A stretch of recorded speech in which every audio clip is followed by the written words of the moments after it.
Revision कर रहा हूँ। मेरा पर्पस क्या है कि आपको आईपीसीसी के सिलेबस में जो भी जीएसटी का पोर्शन है उसको जितना स्मूथ वे में और जितना आसानी से मैं आपको रिवीजन करा सकूँ। अगर आप फर्स्ट टाइम स्टडी कर रहे हो तो इस वीडियो को मत देखना। आप जब भी देखना जब आपने एक बारी बुक्स को या किसी टीचर से आपने रीड कर लिया और आप चाहते हो कि आईसीआई का स्टडी मैट मैं गो थ्रू करूँ, तो मैं वो चीज़ कर रहा हूँ। आपको रिवीजन कम गो थ्रू करा रहा हूँ, एक एक पेज आपको मैं गो थ्रू कराऊंगा।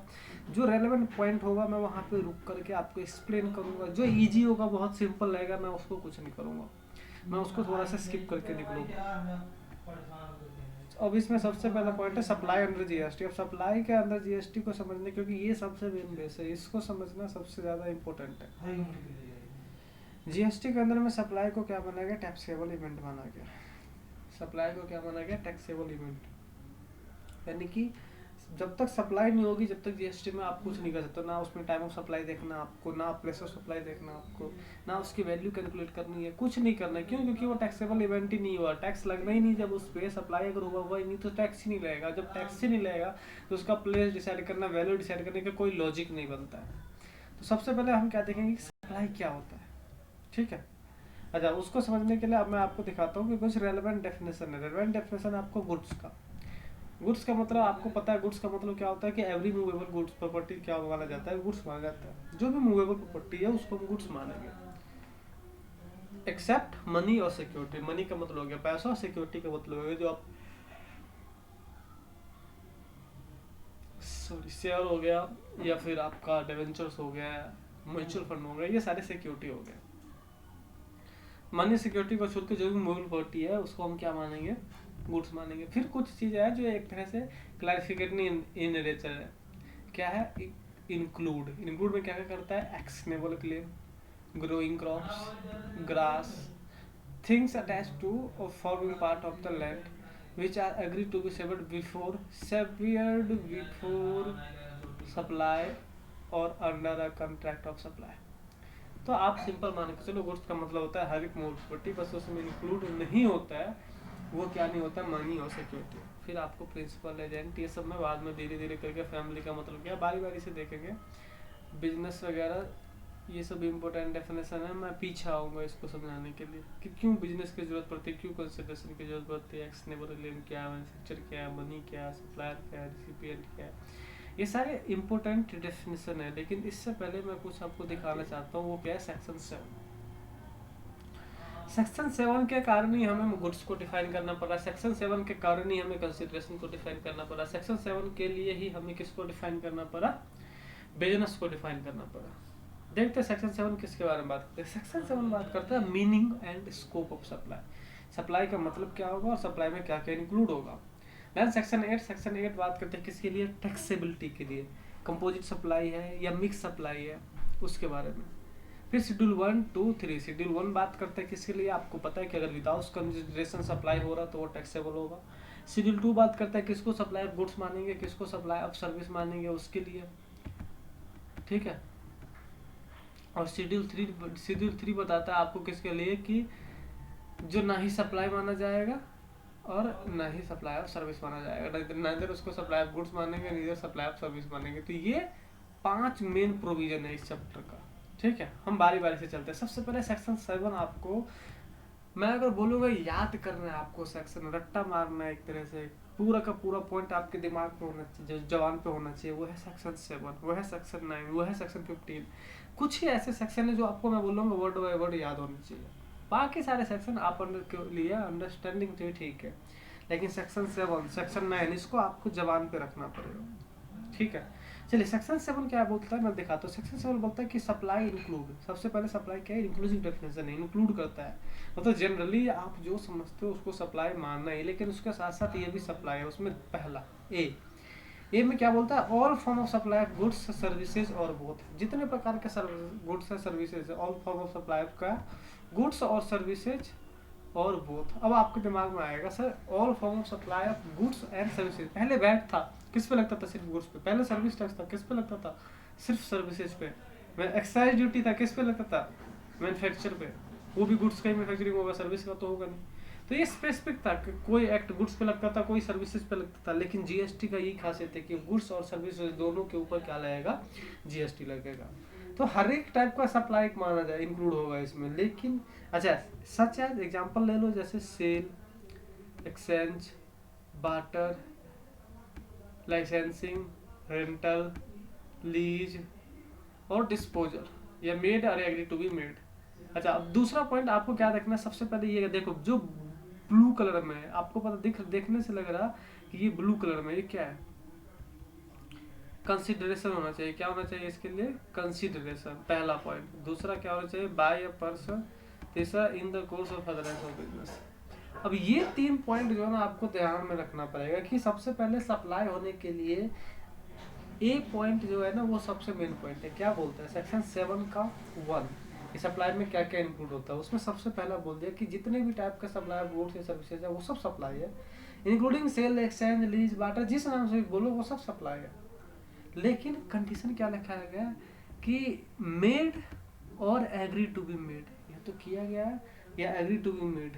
फॉर क्या लिखा गया, फॉर कंसिडरेशन, फॉर कंसिडरेशन, ठीक है, for consideration by a person in the course or furtherance of business. किस चीज के लिए, इन द कोर्स में या फर्दरेंस ऑफ बिजनेस के लिए, बिजनेस के पर्पज से होना चाहिए। सप्लाई होना चाहिए, पैसे लेकर के होना चाहिए, कंसिडरेशन होना चाहिए उसमें, और बिजनेस के पर्पज से होना चाहिए, पर्सनल पर्पज से नहीं होना चाहिए। फिर आपको मतलब आप 2-3 डाउट आ गया, पहला गुड्स क्या होता है, दूसरा सर्विसेज क्या होता है, तीसरा कंसिडरेशन किसको बोलेंगे, चौथा बिजनेस किसको बोलेंगे, किसको मानेंगे बिजनेस का पर्पस है, किसको मानेंगे बिजनेस का पर्पस नहीं है। अगर मैं एक लैपटॉप बेच दिया साल में, पूरे साल भर में कुछ नहीं किया, बस एक लैपटॉप बेच दिया, क्या वो मेरा बिजनेस बनेगा? बार बार करना जरूरी है, एक ही बार करने से हो जाएगा? तो वो सारा पॉइंट कौन बताएगा, वो बिजनेस का डेफिनेशन जब आप रीड करेंगे तो ये बताएगा, ठीक है। अब देन पॉइंट आता है कि ये अब हम अभी देखेंगे इसका डेफिनेशन। पहले आप सप्लाई को एक बार देख लो, फिर दूसरा पॉइंट क्या बोलता है, दूसरा पॉइंट बोलता है इंपोर्टेशन ऑफ सर्विस। अगर कोई सर्विस को इंपोर्ट करते हो वो भी क्या माना जाएगा, आपका सप्लाई माना जाएगा। किस चीज के लिए, फॉर कंसिडरेशन। कंडीशन क्या है कि कंसिडरेशन होना चाहिए। फिर दूसरा पॉइंट क्या है, वेदर और not furtherance of business, in the course or furtherance of the business, भले ही वो बिजनेस के पर्पज से है या नहीं है, उसको क्या मान लेंगे, सप्लाई मान लेंगे। इंपोर्टेशन ऑफ सर्विस कब मानेंगे, इंपोर्टेशन सर्विस का सप्लाई। नॉर्मली आपको सप्लाई कराने के लिए सबसे पहले क्या जरूरी है, नॉर्मली आपको सप्लाई बनाने के लिए सबसे पहला जो इम्पोर्टेंट पॉइंट है वो क्या जरूरी है आपके लिए, कि उसके लिए कंसिडरेशन होना चाहिए और बिजनेस के पर्पज से होना चाहिए। लेकिन इंपोर्टेशन ऑफ सर्विस के केस में क्या बोल दिया कि कंसिडरेशन तो होना चाहिए, लेकिन बिजनेस का पर्पज हो या नहीं हो, इंपोर्टेशन ऑफ सर्विस, गुड्स नहीं है। आप ये चीज ध्यान रखना, यहाँ पे गुड्स की बात नहीं हो रही है, गुड्स की बात नहीं हो रही है, सिर्फ किसकी बात हो रही है, सिर्फ सर्विसेज की बात हो रही है। इस सर्विस का इंपोर्ट अगर हम करते हैं, भले ही बिजनेस के पर्पज से आया नहीं है, हम उसके ऊपर क्या लगाएंगे, सप्लाई मान करके जीएसटी लगाएंगे। देन आता है सी, 7 का ए का क्लॉज सी। इसमें क्या बोलता है, an activity specified in schedule 1। मैंने आपको बताया था सेक्शन 7 रीड करते टाइम में आपको सेक्शन 7 सेक्शन 8 के साथ साथ 1 2 3 शेड्यूल 3 शेड्यूल पढ़ना है। उसमें जो पहला शेड्यूल है वो क्या बोलता है, हमने फिर से देखो, आपने कंडीशन क्या देखा, सप्लाई होने के लिए क्या होना चाहिए, कंसिडरेशन होना चाहिए, बिजनेस का पर्पस होना चाहिए। बिजनेस का पर्पस नहीं भी होगा फिर भी सप्लाई बनेगा, लेकिन कंसिडरेशन होना चाहिए। कौन सा केस बोलता है, इंपोर्टेशन ऑफ सर्विस। अब दूसरा केस बोलता है कि पर्पस तो बिजनेस का होना चाहिए, लेकिन इवन विदाउट कंसिडरेशन, कंसिडरेशन नहीं भी है, कंसिडरेशन नहीं भी है, फिर भी सप्लाई मानेंगे। किसको, जो शेड्यूल 1 में लिखा हुआ, शेड्यूल 1 में कौन कौन लिखा हुआ हम अभी देखेंगे, जो शेड्यूल 1 में लिखा हुआ, ठीक है। अच्छा, ये हो गया आपका सप्लाई का बेसिक। देन इसके बाद क्या बोला, सप्लाई में 7 का 1A, पहले या 7 के डी में होता था, लेकिन उसको उठा करके 1 में लाया गया क्योंकि लोगों को थोड़ा सा इसमें डाउट आया था। ये रेगुलर क्लास में बताने वाली चीज़ है, आपको बताया होगा, आपने जहाँ पर रीड किया होगा आपको पता होगा। अभी रिवीजन क्लास में मैं सीधा पॉइंट पे आता हूँ। 1A क्या बोलता है, 1A बोलता है कि सप्लाई ऑफ गुड्स या सप्लाई ऑफ सर्विस कैसे आइडेंटिफाई करेंगे। तो कुछ चीज़ें तो ऐसी जो जनरली पता चल जाता है देखने से कि ये सप्लाई ऑफ गुड्स है, सप्लाई ऑफ सर्विस है। लेकिन कुछ ऐसी चीज़ें हैं जिसको कि क्लैरिफाई करने में लोगों को दिक्कत हो रही थी कि इसको सप्लाई ऑफ गुड्स मानेंगे, सप्लाई ऑफ सर्विस। ये पता कैसे है हमें, ये पता हमें पुराने टैक्स के एक्सपीरियंस से। पुराने टैक्स में हम देखते थे कि डिस्प्यूट होता था, तो जो मैटर ऐसा डिस्प्यूटेड था पुराने टैक्स में, उस सबको उठा करके एक जगह डाल दिया, कहाँ पे 7 के 1A में उसमें बोला कि वेयर सर्टेन एक्टिविटी और ट्रांजेक्शन कंस्टिट्यूट अ सप्लाई, जब वो सप्लाई बन गया in according with the provision of 7 का 1 के अकॉर्डिंग बन गया, they shall be treated as either as supply of goods और सप्लाई ऑफ सर्विस। कैसे? As refer to in schedule 2। Schedule 2 में बताया, तो शेड्यूल 2 आपको ये बताएगा कि सप्लाई ऑफ गुड्स बनेगा, सप्लाई ऑफ सर्विस बनेगा। ठीक है, सेक्शन 7 का 1 देख लिया, 2 देख लिया। देन हम देख रहे हैं सेक्शन 7 का सबसेक्शन 2।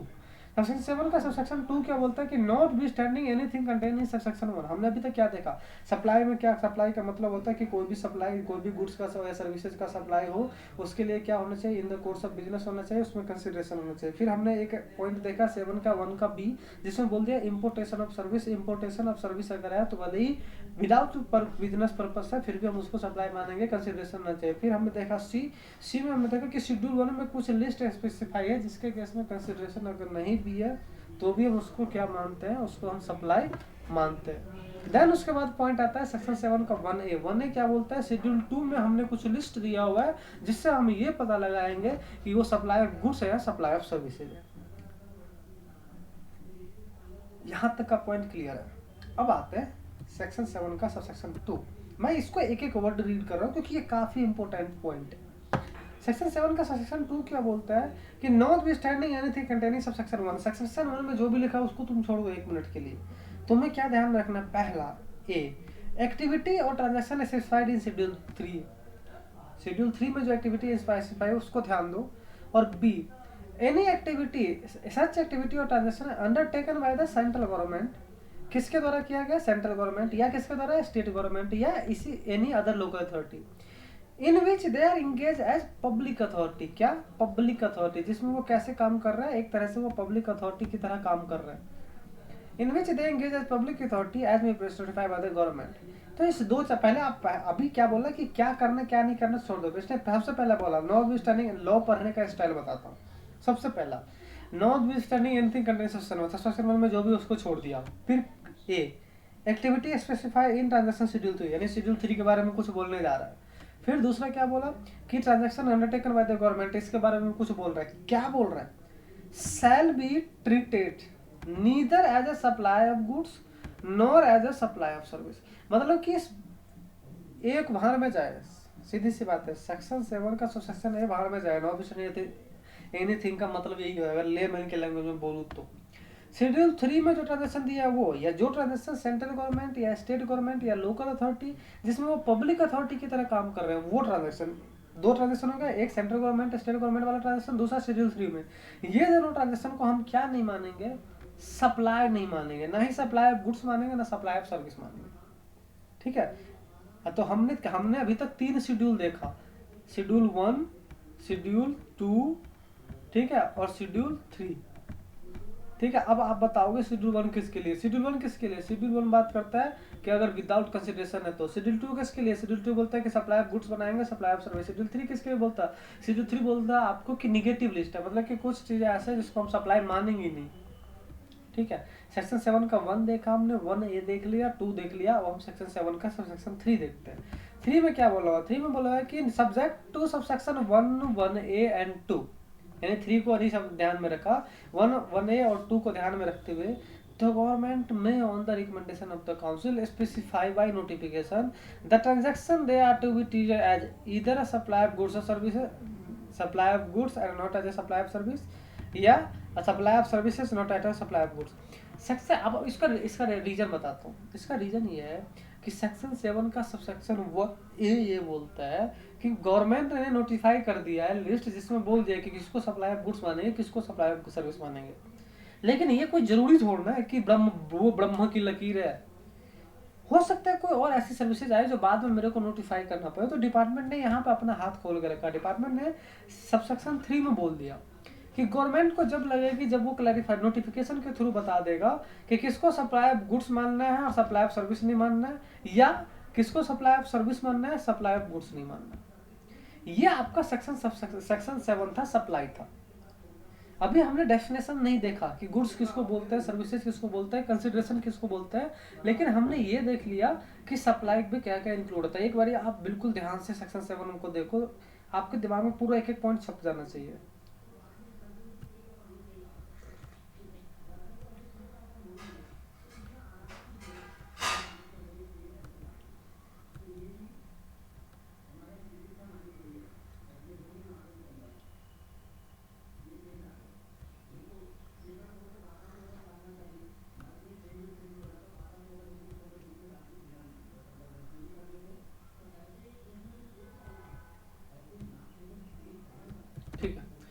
हमने क्या देखा, सेक्शन 7 देखा, उसमें अब कुछ चीजें छूट गई, अब वही चीज को पूरा करने में पूरा चैप्टर निकलेगा आपका।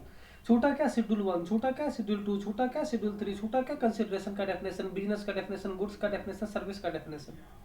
ठीक है, हम अभी डेफिनेशन पे नहीं जा रहे, हम शेड्यूल 1 पे चलते हैं। पहले शेड्यूल 1 कहाँ से रेफरेंस है, सेक्शन 7 जब हमने रीड किया तो सेक्शन 7 का क्लॉज 1 का सबसेक्शन 7 का सेक्शन 7 सबसेक्शन 1 क्लॉज सी में बोला गया था कि कुछ ऐसी भी ट्रांजैक्शन है, कुछ ट्रांजैक्शन ऐसी भी है, ये वाला पॉइंट, कि the activity specified in schedule 1 made or agreed to be made or agreed to be made shall be treated as made or agreed to be made without consideration. अगर without consideration भी है तो भी हम उसको क्या मान लेंगे, सप्लाई मान लेंगे।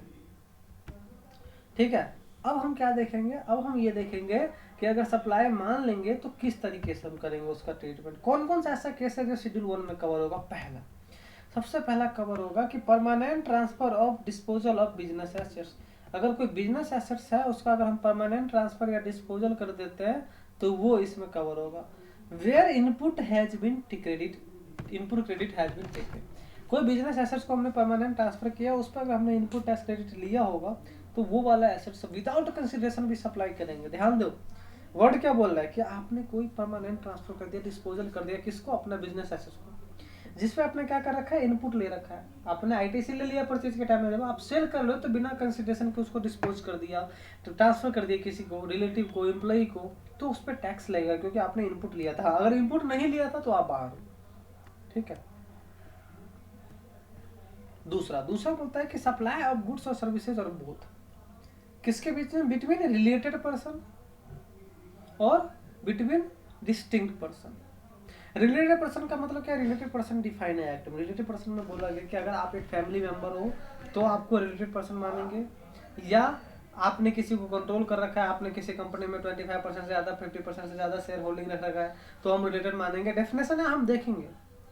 तो एक हो गया कि अगर आप मतलब विदाउट कंसिडरेशन का केस क्या बनता है, तो उसमें पहला केस होगा कि आपने परमानेंट ट्रांसफर बिजनेस एसेस कर दिया, इनपुट लिया हुआ। तो दूसरा केस बन रहा है कि अगर विदाउट कंसिडरेशन कर रहे हो किसको, किसी रिलेटेड पर्सन को या डिस्टिंक्ट पर्सन को आप अगर सप्लाई कर रहे हो बिजनेस के पर्पस, कोई भी पर्सन ले बिजनेस के पर्पस में, तो आपको क्या करना पड़ेगा, उस पर टैक्स पे करना पड़ेगा, भले ही आप उससे पैसे नहीं ले रहे हो। रिलेटिव में आपका एम्प्लॉई भी आ जाता है, रिलेटिव में आपका कौन आ जाता है, एम्प्लॉई भी आ जाता है। मतलब अगर एक एम्प्लॉयर ने किसी एम्प्लॉई को गिफ्ट दिया, एक एम्प्लॉयर ने किसी एम्प्लॉई को गिफ्ट दिया और बिना कंसिडरेशन के पैसा नहीं लिया उससे, तो उस केस में उसको क्या सप्लाई मानेंगे, तो डिपार्टमेंट ने बोला हाँ सप्लाई मानेंगे, लेकिन एक एक्सेप्शन दे दिया उसको। एक्सेप्शन में क्या बोल दिया, ये exception, provided that the gift not exceeding 50,000 rupees in a value in a financial year by an employer to an employee। ध्यान दे रहा, एक एम्प्लॉयर एक एम्प्लॉई को, अगर एक एम्प्लॉयर ने किसी एक एम्प्लॉई को दे दिया, कितना दे दिया, 50,000 तक का गिफ्ट, तो उसको हम सप्लाई नहीं मानेंगे। 50 से ऊपर अगर दिया और पैसे नहीं लिया उससे, तो हम उसको क्या मानेंगे, सप्लाई। ये हो गया आपका दूसरा पॉइंट जो विदाउट कंसिडरेशन भी इंक्लूड होगा। मैं ज़्यादा डिटेल अभी नहीं जा रहा हूँ क्योंकि मैं रिविजनरी वीडियो बना रहा हूँ, तो मैं ज़्यादा अंदर नहीं घुसूंगा। ठीक है, फिर आगे बोला supply of goods, supply of goods भी इंक्लूड होगा। सप्लाई ऑफ गुड्स में क्या बोला, मतलब पहला हमने क्या देखा, शेड्यूल 1 में हमने पहला ट्रांजैक्शन क्या देखा, पहला ट्रांजैक्शन हमने शेड्यूल 1 में देखा कि वो ट्रांजैक्शन जो किसके बीच में हो, जो permanent transfer of business assets हुआ जिसका हमने आईटीसी लिया हो। तो दूसरा केस हमने देखा कि अगर किसी रिलेटेड पर्सन को, डिस्टिंक्ट पर्सन को हम गुड्स का सप्लाई करते हैं तो भी उसको भी हम क्या मानेंगे, सप्लाई मानेंगे, भले ही विदाउट कंसिडरेशन। लेकिन फिर एम्प्लॉयर ने एम्प्लॉई को अगर गिफ्ट दिया, सिर्फ एक केस है एक्सेप्शन, कि अगर 50,000 तक का गिफ्ट दिया, अगर 50,000 तक का गिफ्ट दिया तो उसको हम सप्लाई में नहीं मानेंगे। 50,000 से ऊपर का जब देखा तो हम उसको सप्लाई मानेंगे। फिर तीसरा केस हम देखते हैं। तीसरा केस है कि अगर किसी प्रिंसिपल ने एजेंट को कोई सप्लाई किया, या किसी एजेंट ने किसी प्रिंसिपल को कुछ सप्लाई किया on behalf of the principal, जैसे प्रिंसिपल के बिहाफ पे कोई सप्लाई हो रहा है, अपने बिहाफ पे नहीं कर रहा है, प्रिंसिपल के बिहाफ पे कोई एजेंट अगर वर्क कर रहा है और उसने कुछ गुड्स को सप्लाई किया, विदाउट कंसिडरेशन भी सप्लाई किया प्रिंसिपल को, या विदाउट कंसिडरेशन भी सप्लाई किया किसी एजेंट को, तो उस केस में उसको क्या मानेंगे, हम जीएसटी लगाएंगे और वो सप्लाई बन जाएगा। देन नेक्स्ट पॉइंट है import of services. Import of services by a related from a related, by a related person, by a person from related person. मतलब कोई पर्सन है अपने रिलेटेड पर्सन से अगर बाहर से कुछ इम्पोर्ट करता है फॉर और किससे रिलेटेड पर्सन से और from any his other establishment outside India, अगर मेरा कोई एस्टेब्लिशमेंट आउटसाइड इंडिया वहाँ से हम कुछ इम्पोर्ट करते हैं तो उस पर जीएसटी लग जाएगा in relation in the course of furtherance of the business. Purpose कौन सा है? बिजनेस का। मैं फिर से एक बारी सेक्शन 7 का जो सबसेक्शन 1 का क्लॉज सी है उसने क्या बोला कि कुछ ट्रांजैक्शन ऐसे हैं जिसके केस में कंसिडरेशन अगर नहीं भी होगा तो उसको हम सप्लाई मानेंगे। तो सर कौन कौन सा ट्रांजैक्शन है? तो शेड्यूल 1 ने बता दिया कि ट्रांजैक्शन कौन कौन सा है। सबसे पहला ट्रांजैक्शन क्या बता दिया शेड्यूल 1 ने कि परमानेंट ट्रांसफर या डिस्पोजल अगर बिजनेस एसेट्स का हमने किया होगा तो उसको हम मान लेंगे सप्लाई, भले ही उसके लिए कंसिडरेशन नहीं लिया हो।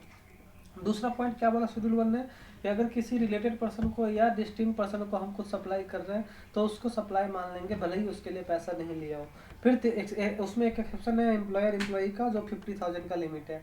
फिर तीसरा हमने देखा प्रिंसिपल ने एजेंट को या एजेंट ने प्रिंसिपल के बिहाफ पे कुछ अंडरटेक किया, सप्लाई ऑफ गुड्स किया। यहाँ पे ध्यान रखने वाली चीज़ है कि सिर्फ गुड्स की बात हो रही है। तो उसके केस में भी क्या बोला गया? तो उस केस में भी ये बोल दिया गया कि हम उसको सप्लाई मान लेंगे भले ही पैसा नहीं लिया। और चौथा बोला कि इंपोर्ट ऑफ सर्विस अगर हम रिलेटेड पर्सन से कर रहे हैं या किसी अपने ही एस्टेब्लिशमेंट से आउटसाइड इंडिया से कर रहे हो तो उसको भी क्या मान लेंगे? सप्लाई मान लेंगे। अब इसी सेक्शन 7 को इसने क्या किया कि एक्सप्लेन किया बहुत सारे पॉइंट को। अब जैसे मैं इस चार्ट को मैं चार्ट दिखा रहा हूँ, सप्लाई में क्या क्या हो सकता है? गुड्स भी हो सकता है, सर्विसेज भी हो सकता है। Anything which is neither goods और नॉट सप्लाई सर्विसेज वो क्या होगा? सप्लाई नहीं होगा। जो गुड्स भी नहीं है, जो सर्विस भी है, वो सप्लाई नहीं है। जब आप गुड्स का डेफिनेशन देखोगे तो गुड्स का डेफिनेशन में दिया गया हुआ कि एवरी मूवेबल प्रॉपर्टी को गुड्स मानेंगे एक्सेप्ट मनी एंड सिक्योरिटी। फिर सर्विस बोला कि अदर देन गुड्स सब कुछ सर्विसेज है एक्सेप्ट मनी एंड सिक्योरिटी। यानी गुड्स और सर्विस दोनों के डेफिनेशन से बाहर किया गया किसको? मनी को और सिक्योरिटी को। किसको बाहर किया गया है? मनी को, ये जो मनी आपको दिख रहा है इस मनी को, और ये सिक्योरिटी को।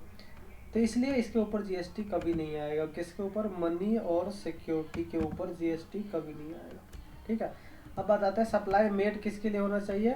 Supply should be made for a consideration. Supply should be made for a consideration होना चाहिए। Supply should be made in the course of furtherance of the business.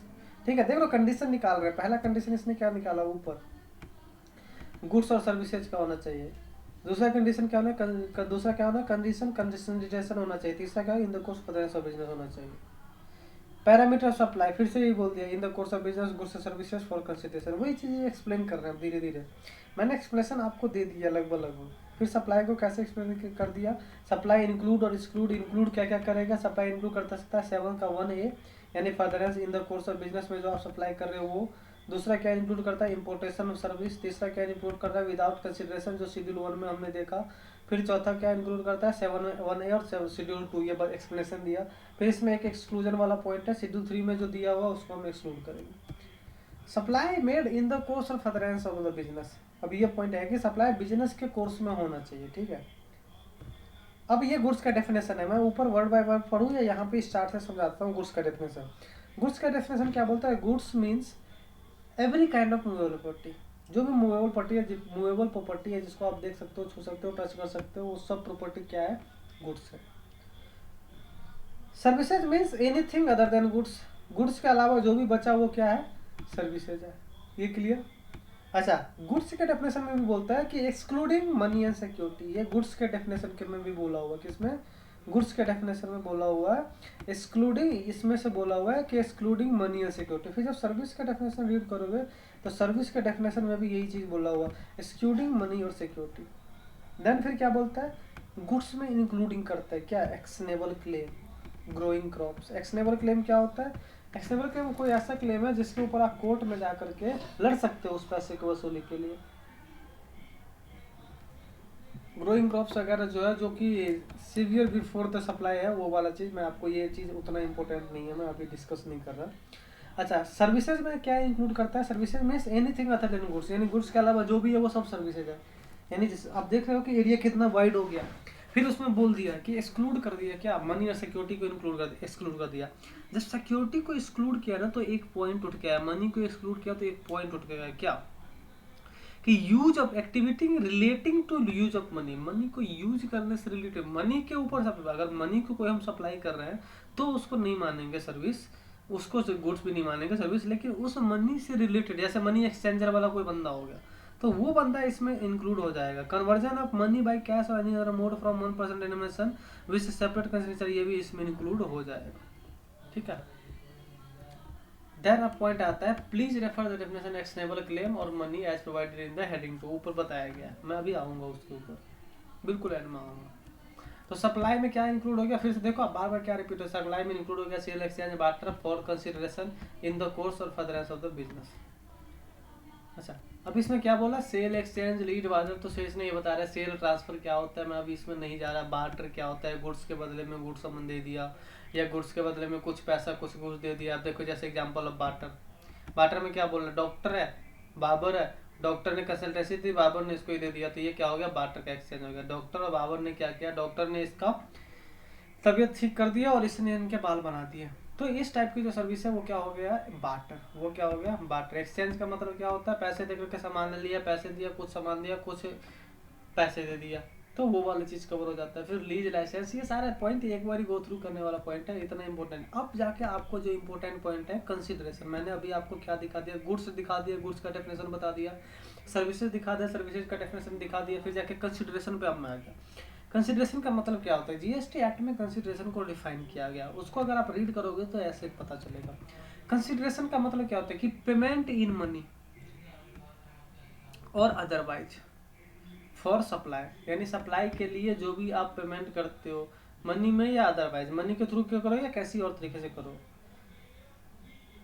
Bye recipient to any other person, by recipient और any other person, by recipient और any other person, मतलब अगर x ने Y से goods purchase किया, ठीक है, तो एक्स को पैसा, एक्स ने वाई से परचेज किया तो वाई को पैसा देना है। अब वाई को पैसा एक्स दे या एक्स का मम्मी दे, एक्स का पापा दे, एक्स का दोस्त दे, मतलब नहीं है, वाई को पैसा मिलेगा, वो कंसिडरेशन बन जाएगा। बाय रिसिपिएंट, एक्स खुद दे दे पैसा, by any other person, x का मम्मी पापा दोस्त भाई कोई दे दे, पार्टनर कोई भी दे दे, तो वो क्या बन जाएगा, कंसिडरेशन। ठीक है, ऐसे ही एक तो या तो मनी हो गया, या नहीं अगर मनी में हो गया तो मनी हो गया, या दूसरा क्या हो सकता है, monetary value of any act और forbearance of act for that supply.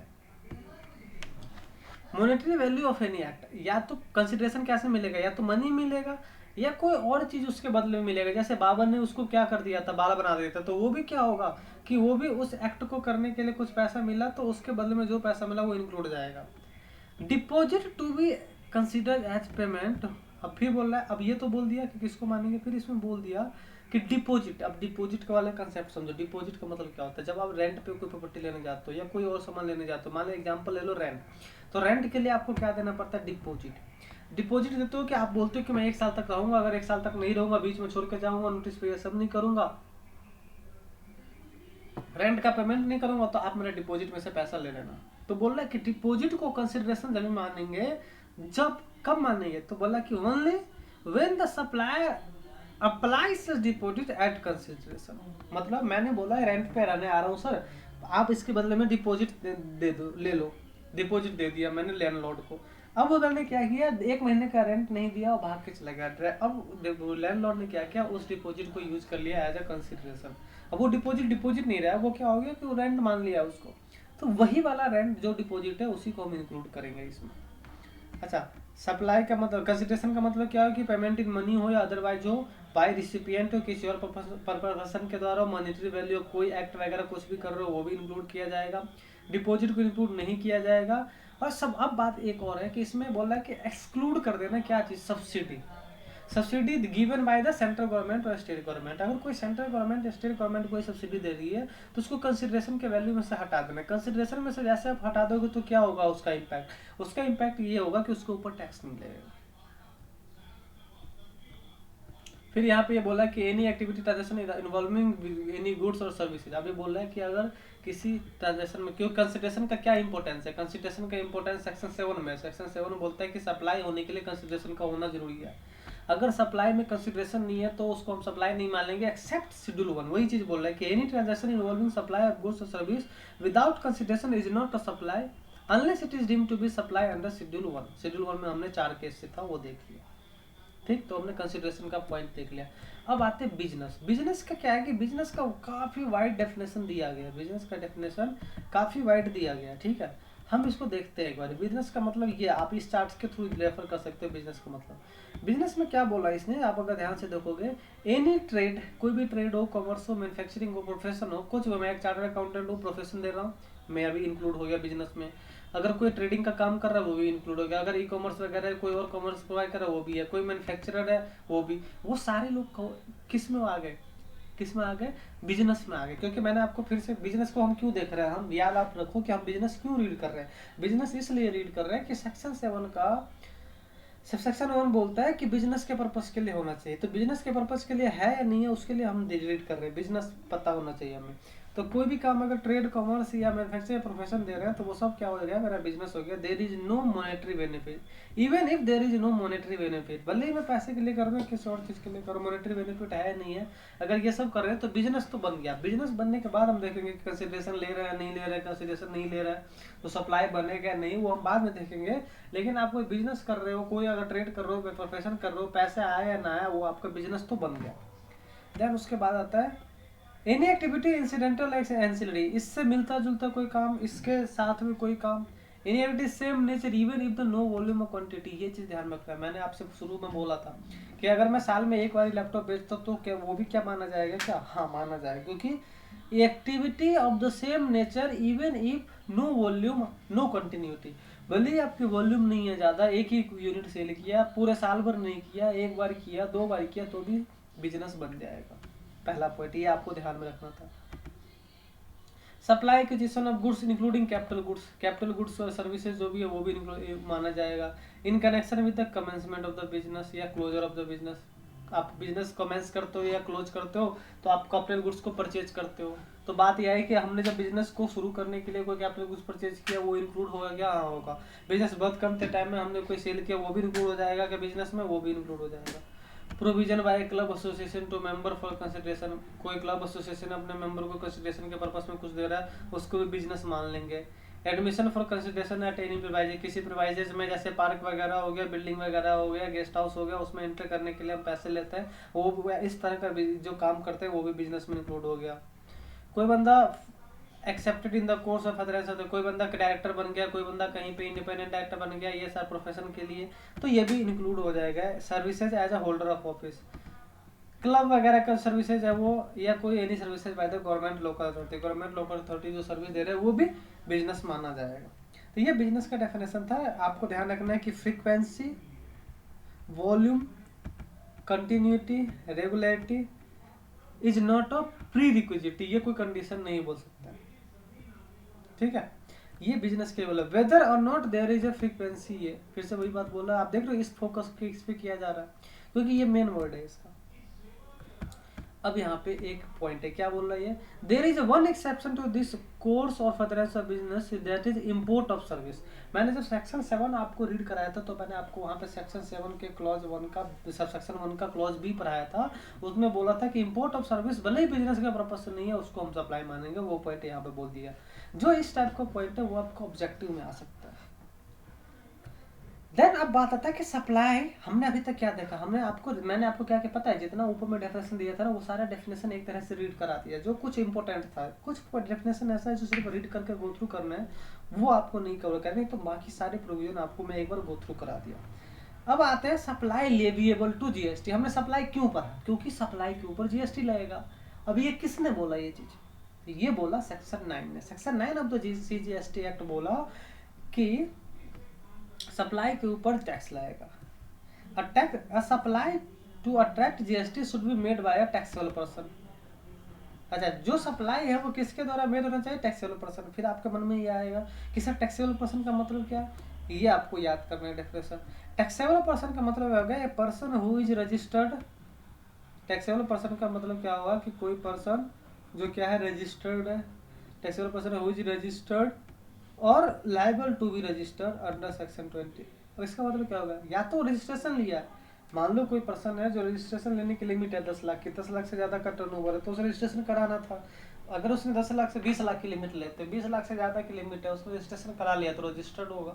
20 lakh से ज्यादा का टर्नओवर है, उसने रजिस्ट्रेशन नहीं लिया, तो क्या उसको सप्लाई मानेंगे? फिर भी वो सप्लाई में फंसेगा, फिर भी उस बंदन को डिपार्टमेंट कभी भी पकड़ेगा तो, क्योंकि वो नॉन कंप्लायंस कर रहा है। 20 लाख से ऊपर होते ही उसको रजिस्ट्रेशन कराना था, नहीं कराया तो वो इस क्लॉज से फंस जाएगा। क्योंकि यहाँ पे बात आता है कि रजिस्टर्ड पर्सन नहीं, यहाँ बात आता है टैक्सेबल पर्सन। टैक्सेबल पर्सन में दोनों इंक्लूड है, जिसका जो रजिस्टर्ड है, जो रजिस्टर्ड नहीं है। टैक्सेबल सप्लाई, अब देखो ये क्या कर रहा है ना, ये अगर इसका हेडिंग देखोगे कि सप्लाई जीएसटी अब किस पे लगेगा, कौन सी सप्लाई पे जीएसटी लगेगा, ये बता रहा है। तो पहला होगा कि सप्लाई टैक्सेबल पर्सन के द्वारा होना चाहिए। जिस बंदा को सप्लाई कर रहे हैं वो टैक्सेबल है नहीं, उससे मैटर नहीं करता। जो सप्लाई कर रहा है वो टैक्सेबल पर्सन होना चाहिए। A supply attractive to GST can be made to a non taxable person, लेकिन जो सप्लायर है वो टैक्सेबल पर्सन होना चाहिए। टैक्सेबल सप्लाई, सप्लाई जीएसटी के अंदर में दो तरह का है। आप अगर मैं आगे जब बताऊंगा आपको तो बताऊंगा कि किस पे। कुछ सप्लाई क्या है कि सप्लाई बनने तय ही आपको जीएसटी पे नहीं करना। सप्लाई तो ये बोल रहा है कि प्री रिक्विजिट है। सेक्शन 9 बोलता है कि सप्लाई जो भी होगा उसके ऊपर जीएसटी लगेगा। फिर 9 के बाद आता है 11 बोलता है कि कुछ चीज़ें ऐसे हैं जिसको डिपार्टमेंट एग्जाम्प्ट किया हुआ, तो जब उसको एग्जाम्प्ट कर दिया तो उसके ऊपर जीएसटी नहीं लगेगा। तो जो एग्जाम्प्ट है वो टैक्सेबल नहीं बोलेंगे उसको। तो सप्लाई किस पे लगेगा? जो टैक्सेबल सप्लाई है उसके ऊपर जीएसटी लगेगा। हम अब ये देख रहे हैं कि हर एक सप्लाई पे जीएसटी लगेगा या किस सप्लाई पे। तो जो सप्लाई टैक्सेबल पर्सन के द्वारा किया होगा उस सप्लाई पे जीएसटी लगेगा। जो सप्लाई टैक्सेबल सप्लाई है, अब सप्लाई को हम बाइफरकेट कर रहे हैं, एग्जाम्प्ट सप्लाई भी होता है, तो एग्जाम्प्ट वाले पे जीएसटी नहीं लगेगा, जो टैक्सेबल सप्लाई है उस पर जीएसटी लगेगा। वही चीज़ इसमें बोला हुआ है, जो इस पैराग्राफ को आप पढ़ोगे तो उसमें वही चीज़ बोला हुआ। फिर बात हो गया importation of service for consideration whether not in course of business. मैंने बोल दिया बिजनेस के पर्पस नहीं है, आपको ऊपर दिया देखा ही हुआ था आपने। फिर होगा कि एक्टिविटी विदाउट कंसिडरेशन भी उसको हम ड्यूम सप्लाई मान लेंगे। कौन कौन से परमानेंट ट्रांसफर वाला पैरा ये आ गया शेड्यूल 1 का। फिर उसके बाद उसके पैरा 2 आ गया। मैं ये सब पॉइंट हमने रीड कर लिया। रिलेटेड पर्सन, अब रिलेटेड पर्सन में इसमें बताया गया कि किस किस को रिलेटेड पर्सन मानेंगे। फैमिली में कौन कौन से मेंबर को रिलेटेड मानेंगे ये आपको समझना जरूरी है। तो फैमिली मेंबर में बोला गया हुआ है रिलेटिव का मतलब, रिलेटिव का मतलब फैमिली मेंबर में आपको अगर मैं बताऊं तो ये यहाँ पे हो गया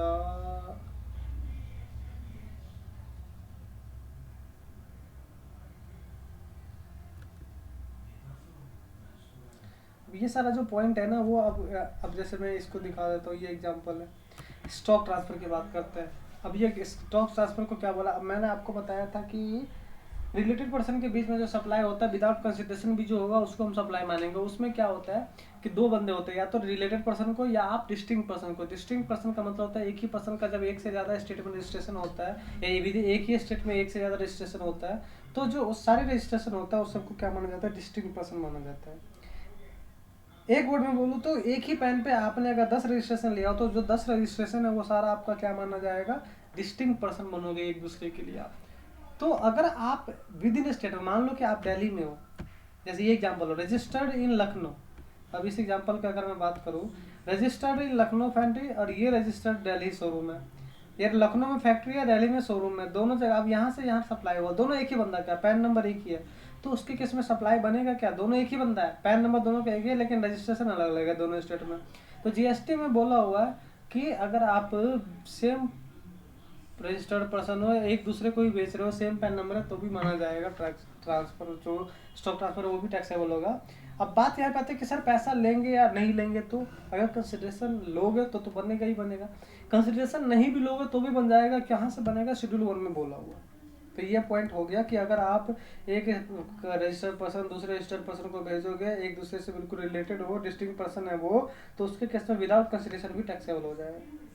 फिर आ जाता है ये भी stock transfer not supply. Lucknow में फैक्ट्री है, ये कानपुर का शोरूम है, लखनऊ भी यूपी में है, कानपुर भी यूपी में है, सिंगल रजिस्ट्रेशन है यूपी, और यूपी में एक ही रजिस्ट्रेशन है। तो अगर मान लो कि मेरा यूपी में एक जगह फैक्ट्री है, एक जगह शोरूम है, रजिस्ट्रेशन एक ही है, तो फैक्ट्री से शोरूम पे जब माल भेजेंगे तो जब एक ही रजिस्ट्रेशन के थ्रू माल भेजते हैं ना, तो उसके ऊपर अलग से जीएसटी पे करने की जरूरत नहीं है। अगर सेपरेट रजिस्ट्रेशन है तभी पे करना पड़ेगा। सप्लाई ऑफ गुड्स और services both between the employer and employee, employer employee के बीच में अगर सप्लाई ऑफ गुड्स और सर्विस होता है उसको नहीं लेंगे। गिफ्ट्स बोल दिया कि 50,000 के तक का गिफ्ट अगर एम्प्लॉय एम्प्लॉई को दे रहा तो वरना बच जाएगा।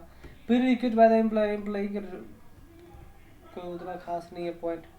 प्रिंसिपल एजेंट वाला मैंने आपको बता ही दिया कि प्रिंसिपल एजेंट के बीच में अगर सप्लाई होगा विदाउट कंसिडरेशन तो उसको हम क्या मानेंगे? सप्लाई मानेंगे। फिर ये सारा केस दिया हुआ, एग्जाम्पल दिया हुआ, आपको इसको रीड करना है। देन इसके ऊपर एक क्लैरिफिकेशन आया कि del credit agent. Del credit agent क्या होता है? वो आपको समझ रहे कि कमर्शियल ट्रेड में क्या माना जाता है कि डेल का agent is a selling agent who is engaged by a principal principal का मतलब हो गया जिसको कि एजेंसी की सर्विस जिसके बदले में कर रहा है, who is engage by principal to assist in the supply of goods service by contacting potential buyer on behalf of the supplier. गली गली में जाके घूमता है, पता करता है कि किसको, या मार्केट में जाकर के पता करता है कि गुड्स चाहिए क्या। जब उसे पता कर चल जाता है तो वो अपने प्रिंसिपल से उसको मिला देता है। The factor that differentiates between the deal agent and other agent is that DCA guarantee the payment to the supplier। Deal credit agent का एक अदर एजेंट से डिफरेंस है कि डील क्रेडिट एजेंट ये भी गारंटी दिलाता है कि पैसे भी पे कराऊंगा, ठीक है।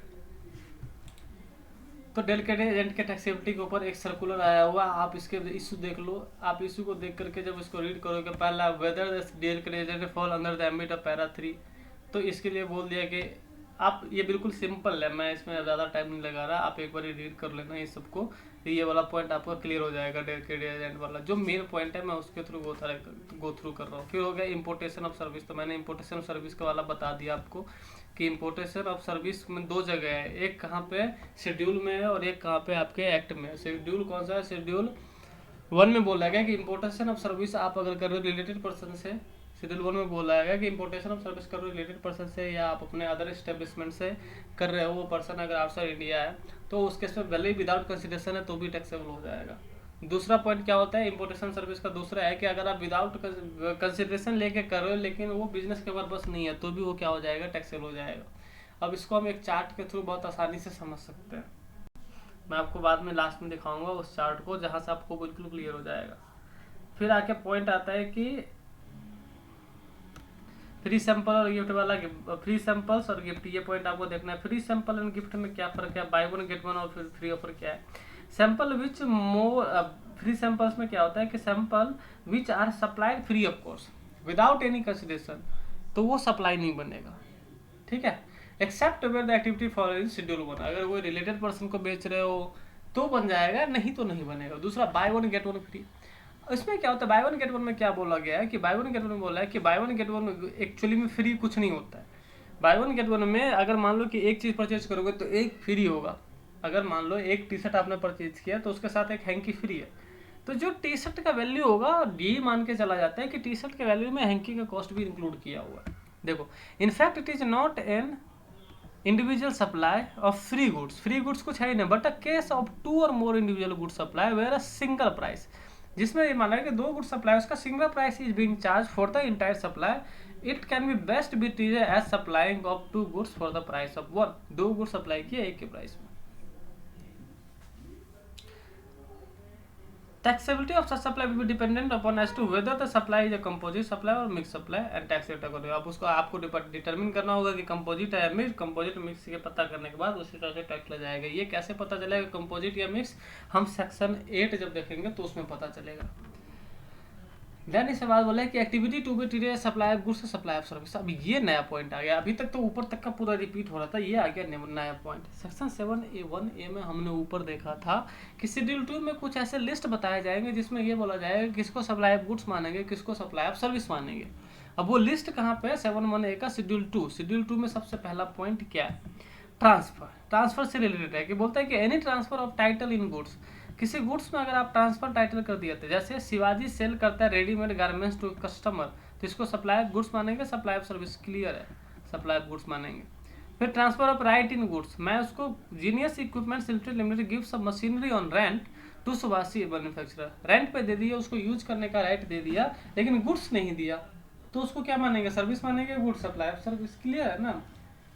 Transfer of title in goods under any agreement which stipulates that the property shall be passed at a future date। मतलब गुड्स अभी दे दिया upon payment of full consideration, मैंने गुड्स दे दिया, तुमने कुछ पार्शियल पेमेंट किया, तो धीरे धीरे जब तुम पूरा पेमेंट कर दोगे तो गुड्स तुम्हारे पास रह जाए, सप्लाई ऑफ गुड्स माना, सप्लाई ऑफ सर्विस माना जाए। तो ये पॉइंट आपको ध्यान में रखना है, ये पॉइंट आपके लिए हो गया इंपॉर्टेंट कि इसको क्या माना जाएगा, ठीक है। तो इसके लिए इसने बोल दिया कि ये आपका बन जाएगा सप्लाई ऑफ गुड्स, ये हायर परचेज वाला केस हो गया एक तरह से। देन आ गया land and building. Land and building के केस के लिए अगर मैं डिस्कस करूँ तो बोल रहा है कि एनी लीज वगैरह पे जो कोई भी प्रॉपर्टी दिया जाता है तो वो क्या माना जाता है? सप्लाई ऑफ सर्विस में आपको लैंड नहीं दिया जाता है, लीज पे बस उसको यूज करने का राइट दिया जाता है, फिर बोल दिया any lease of letting of the building commercial industrial, उसको भी क्या माना जाएगा, सप्लाई ऑफ सर्विस। देन आ गया treatment or process. Treatment or process हो गया कि any treatment or process which is applied to another person good, किसी दूसरे व्यक्ति के गुड्स पे आपने काम किया, किसी बंदे ने आपको साड़ी दिया, उसके ऊपर आपने कढ़ाई करके दे दिया, तो जो साड़ी के ऊपर जो कढ़ाई किया, वो कढ़ाई क्या है, सप्लाई ऑफ गुड्स है, सप्लाई ऑफ सर्विस, आपने कढ़ाई का काम किया है तो आपके लिए वो सप्लाई ऑफ सर्विस है। देन आ गया ट्रांसफर ऑफ बिजनेस एसेट्स, आपके बुक्स में कुछ एसेट्स पड़े हुए हैं, उस एसेट्स को अगर आप ट्रांसफर करते हो तो सप्लाई ऑफ गुड्स मानेंगे, सप्लाई ऑफ सर्विस। तो बोला है कि अगर goods forming part of the business assets are transfer और डिस्पोज ऑफ, ट्रांसफर कर दिया, डिस्पोज कर दिया, तो उस केस में उसको सप्लाई ऑफ गुड्स मानेंगे। ठीक है। अच्छा, यहाँ पे जो वेदर और नॉट फॉर कंसिडरेशन है ना, ये अब अमेंड हो चुका है, ये आज के डेट में ये वर्ड नहीं है, तो मैं आपको बाद में बताता, अगर मैं आप रेगुलर क्लास में होते तो इसका बारे में बताता कि इसका क्या इम्पैक्ट है। आज के डेट में आप इतना पढ़ लो बस कि goods forming part of the business assets are transfer और dispose of by under direction of the person carrying the business that is no longer from that. अगर कोई बिजनेस के एसेट से लैपटॉप पे मैंने किसी और को दे दिया, तो वो लैपटॉप जो हमने दिया उसको क्या मानेंगे, सप्लाई ऑफ गुड्स मानेंगे, सप्लाई ऑफ सर्विस मानेंगे, सप्लाई ऑफ गुड्स मानेंगे। फिर दूसरा है कि goods held or used for business are put to private use and are made available to any person for use purpose other than the business under the carrying whether और not for the consideration. अभी इसका example देखो, अनुरोध्या असेल sole proprietor own laptop used for making office presentation, he transfer said laptop to his son for making school present. अब कुछ देर के लिए हमने परमानेंट ट्रांसफर नहीं किया, ये पार्सली ट्रांसफर किया, अपने स्कूल सोल प्रोप्राइटर है, अपने बेटे को ड्राइंग बनाने के लिए लैपटॉप दे दिया, तो उस केस में क्या मानेंगे, उसको हम सप्लाई ऑफ सर्विस मानेंगे। ये सारा मेरा पर्पस ही नहीं बताने का, मेरा पर्पस जो मैं आपको नीचे बताऊंगा। Goods forming part of the assets any business carried on by person who ceases to be taxable person, किसी बिजनेस के मैन के पास गुड्स था, अब जाकर के वो बिजनेसमैन को टैक्स लगाने की जरूरत नहीं है, तो वो बिजनेस बंद करने जा रहा है, तो उसके पास जो गुड्स का सप्लाई होगा वो सप्लाई ऑफ गुड्स मानेंगे कि सप्लाई ऑफ सर्विस, तो सप्लाई ऑफ गुड्स मानेंगे। क्लियर है। हाँ, फिर आता है renting of movable property. Renting of movable property हमेशा सर्विसेज माना जाता है। कंस्ट्रक्शन कम्प्लेक्स बिल्डिंग जो भी है उसमें वो भी उसको सप्लाई ऑफ सर्विस मानेगा। ठीक है, कंस्ट्रक्शन वाला केस बिल्कुल अलग है, आपको पता है, मैं डिस्कस करूंगा आसानी से आगे कभी। फिर आगे भागे एक आर्किटेक्ट वगैरह, ये सब supply of service. Temporary transfer of use permitting use enjoyment of the intellectual property, temporary transfer किया कि या permitting use enjoyment of any intellectual, जैसे temporary transfer of patent, patent मैंने टेम्पररी किसी को दे दिया तो वो भी सप्लाई ऑफ सर्विस हो गया। Agreeing to do form act obligation to refrain from act or tolerate an act. अब केवल ऑपरेटिव, अब मान लो कि मैंने आपके साथ बोल दिया कि आप अगर दिल्ली के लिमिट तक रहोगे तो ठीक है, दिल्ली से जैसे बाहर जाकर के अपना बिजनेस को, जैसे मेरा एक बिजनेस है, मैंने दिल्ली में शॉप कर रखा है, मैंने किसी दूसरे बंदे को बोला कि तुम दिल्ली के बॉर्डर को क्रॉस करके बिजनेस कर सकते हो, लेकिन दिल्ली के अंदर में अगर आप कुछ क्रॉस करोगे तो उसके बदले में तुमसे पैसा लूंगा। तो एग्री फ्रॉम डूइंग और ऑब्लिगेटेड फ्रेन फ्रॉम एन एक्ट, जिसके बदले में जो पैसा मानता है उसको हम सप्लाई ऑफ सर्विस मानते हैं। जैसे late delivery charge recovered from the supply for non fulfilment of the contract, contract का कुछ कंडीशन था उसको फुलफिल नहीं किया, लेट चार्ज लिया, वो भी क्या माना जाएगा, सप्लाई माना जाएगा, सप्लाई ऑफ सर्विस माना जाएगा। Right to use any goods, कोई मशीन मैंने हायर पर दे दिया तो वो भी इंक्लूड आएगा किसमें, सप्लाई ऑफ सर्विस। ये सारा सप्लाई ऑफ सर्विस था। अब ये जो 6 पॉइंट है इसको लिख देना, वेरी वेरी इंपॉर्टेंट, इसी को लाना था मेन। जी वर्क कॉन्ट्रैक्ट सर्विस है। वर्क कॉन्ट्रैक्ट सर्विस का मतलब होता है कि कोई means contract for building construction fabrication of any immovable property, immovable property के रिगार्डिंग में कोई कॉन्ट्रैक्ट वगैरह दिया जाता है उसको कंस्ट्रक्ट करने के लिए, रिजोल्यूशन करने के लिए, उसका फैब्रिकेशन करने के लिए, तो उससे हम सप्लाई ऑफ सर्विस मानेंगे। वर्क कॉन्ट्रैक्ट को हम क्या मान के चलेंगे, उसमें गुड्स का भी यूज हो सकता है, जैसे अगर बिल्डिंग को रिनोवेट करना है तो सीमेंट, सरिया, ये सब भी परचेज करना होगा, उसके साथ साथ कुछ और भी प्रोडक्ट लगाने होंगे, लेकिन मेन जो है वो रिपेयर मेंटेनेंस है का पोर्शन है उसमें, तो हम उसको क्या बोलेंगे, कंस्ट्रक्शन का पर्पस है, तो उसको हम सप्लाई ऑफ सर्विस मानेंगे, सप्लाई ऑफ गुड्स नहीं मानेंगे।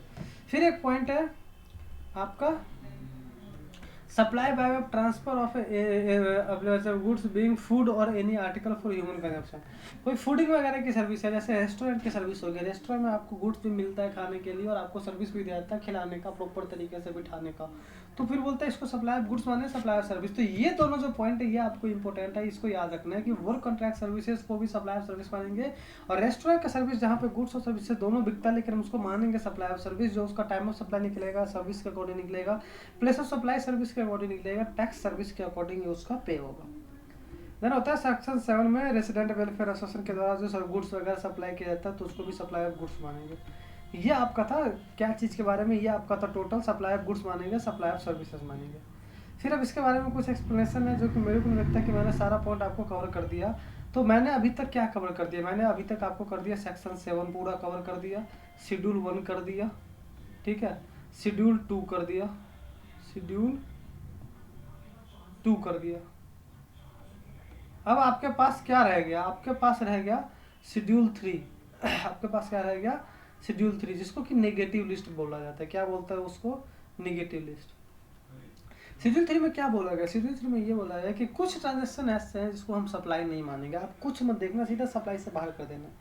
पहला, उसमें जो मेन पॉइंट है आप देखो, सबसे पहला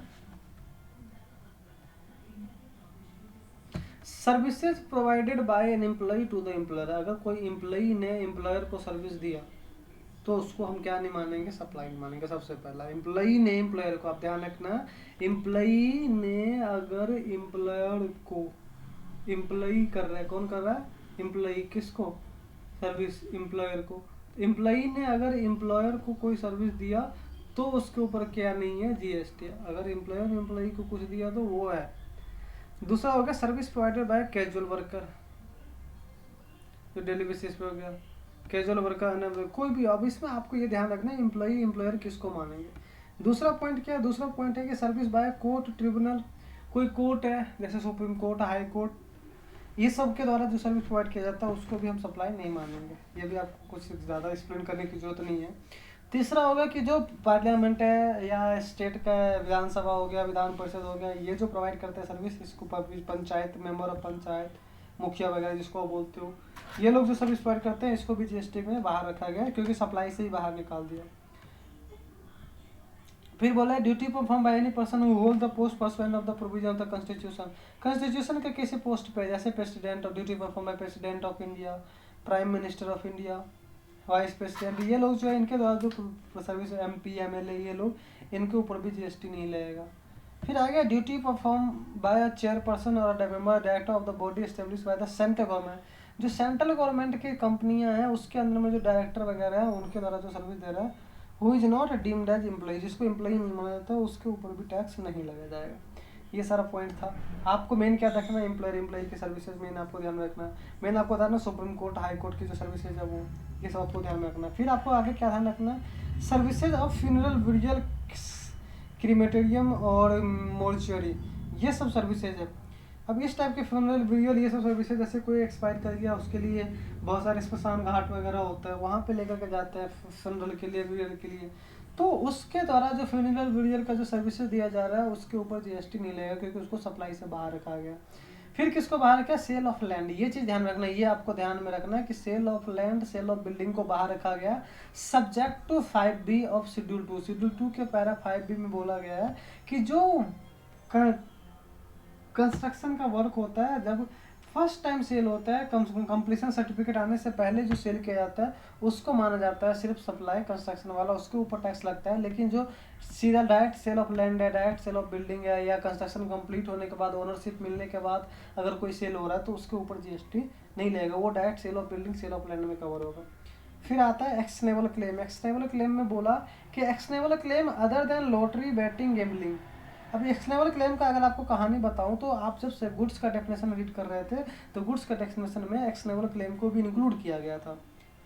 लेकिन उसके बाद तो एक्शनेबल क्लेम में बहुत सारी चीज़ें आती है, जैसे लोन्स आपने किसी को दिया, कोई डेटर है आपका, वो सारा एक्शनेबल क्लेम का पोर्शन है। कोई डेटर आपका बचा हुआ, आपने सेल किया, उसका पैसा नहीं दिया, आपके पास राइट है कोर्ट में जाकर रिसीव कर सकते हो, एक्शनेबल क्लेम है।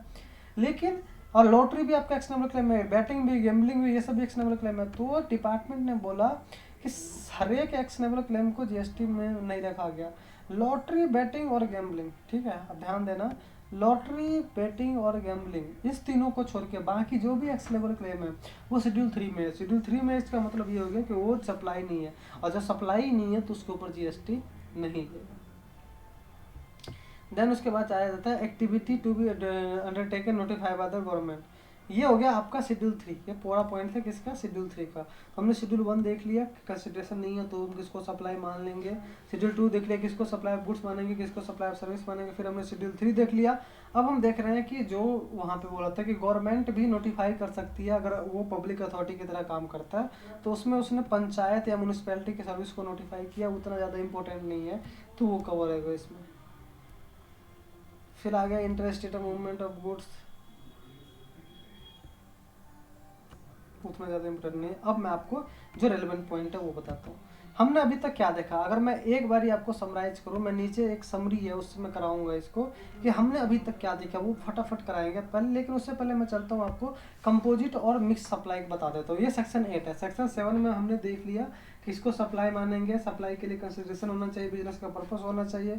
कुछ केसेस है विदाउट कंसिडरेशन भी माना जाएगा। शेड्यूल 1 में बोल दिया बिजनेस का पर्पस होना चाहिए, बिजनेस के पर्पस के लिए कंटिन्यूटी होना या यूनिफॉर्मिटी होना या वॉल्यूम होना कोई जरूरत नहीं है। फिर हमने देख लिया शेड्यूल 1, 2 और 3। अब हम देख रहे हैं कंपोजिट सप्लाई और मिक्स सप्लाई। कंपोजिट सप्लाई और मिक्स सप्लाई को समझने के लिए आपको ये समझना है कंपोजिट सप्लाई क्या होता है। कंपोजिट सप्लाई का मतलब होता है कि जब 2 या 2 से ज़्यादा सप्लाई होता है। कंपोजिट सप्लाई मीन्स कंप्राइजिंग 2 और more supply, composite supply comprising 2 और more supply, one of which is a principal supply. दोनों में से एक क्या होता है, प्रिंसिपल होता है, दूसरा उसका सबऑर्डिनेट होता है। Shall be treated as supply of principal supply. अभी बोल रहा है कि किसको क्या मानेंगे, टैक्स लायबिलिटी बोला। सेक्शन 8 जो बोल रहा है वो सिर्फ किसकी बात कर रहा है, टैक्स लायबिलिटी की। तो उस चीज़ को अभी बोल रहा है कि जब 2 या 2 से सप्लाई एक साथ किया जाता है तो उसमें एक प्रिंसिपल सप्लाई होगा, दूसरा सबऑर्डिनेट होगा। तो जो प्रिंसिपल सप्लाई होगा उसको मानेंगे कंपोजिट सप्लाई के केस में। ऐसे नहीं समझ में आएगा, पहले आपको क्या समझना होगा कंपोजिट सप्लाई का मतलब क्या होता है। कंपोजिट सप्लाई सेक्शन 2 में डिफाइन किया गया। कंपोजिट सप्लाई का मतलब ये बोला गया है कि कंपोजिट सप्लाई कंप्राइजेस 2 और मोर टैक्सेबल सप्लाई, ठीक है, विच आर नेचुरली बंडल। इस बात पे ध्यान दो कि वो नेचुरली बंडल है, यानी आप उसको अलग करना भी चाहो तो नहीं कर सकते। जैसे आप बोल सकते हो कि ट्रांसपोर्ट करने के लिए, मतलब गुड्स को बेचने के लिए उसके साथ ट्रांसपोर्टेशन की सर्विस, भाई वो देना ही देना कंपलसरी है। रिपेयर करने का, मेंटेनेंस करने के लिए कोई छोटा मोटा गुड्स लगेगा ही लगेगा। फेशियल करने के लिए, मसाज करने के लिए क्रीम लगेगा ही लगेगा। तो ये क्या होगा, बंडल सर्विस हो गया। लेकिन आप कोई गिफ्ट हैम्पर बना रहे हो, उसमें गुलाब जामुन डाल दिया, उसमें रसगुल्ला डाल दिया आपने, उसमें केक डाल दिया, उसमें आपने और भी दूसरा मिठाई डाल दिया, तो ये जो मिक्स कर रहे हो ये कोई कंपलसरी नहीं है, तो उसको हम कंपोजिट सप्लाई नहीं बोलेंगे। कंपोजिट सप्लाई किसको बोलेंगे, जब जिसमें 2 या 2 से ज़्यादा सप्लाई हो, उसमें वो क्या है, नेचुरली बंडल है, और one of which is a principal supply, मतलब एक प्रिंसिपल होगा उसको पूरा करने के लिए दूसरा लग रहा होगा। जैसे ट्रांसपोर्टेशन करने के लिए, मतलब गुड्स को सेल करने के लिए ट्रांसपोर्टेशन लगा, जैसे मसाज करने के लिए क्या लगा, कोई 1-2 क्रीम लगा, फिर ब्यूटी पार्लर में जाने वालों के लिए 1-2 क्रीम लगा, तो उसको हम क्या मानेंगे, मेन सर्विस किसका मानेंगे, तो जो प्रिंसिपल सप्लाई है उसके सप्लाई को हम मानेंगे टैक्सेबल। अभी आपको बताता हूँ इसका डिटेल में। तो अभी आपको बस इतना समझना है कि कंपोजिट सप्लाई क्या होता है। कंपोजिट सप्लाई का मतलब होगा 2 से ज़्यादा सप्लाई होगा, उसमें वो नेचुरली बंडल होगा, उसका 2 में से एक क्या होगा कि प्रिंसिपल सप्लाई होगा। अच्छा, फिर नेक्स्ट है आपका मिक्स सप्लाई। एक कंपोजिट सप्लाई का एग्जांपल है, फिर मैं आपको पहले बता देता हूँ मिक्स सप्लाई क्या होता है।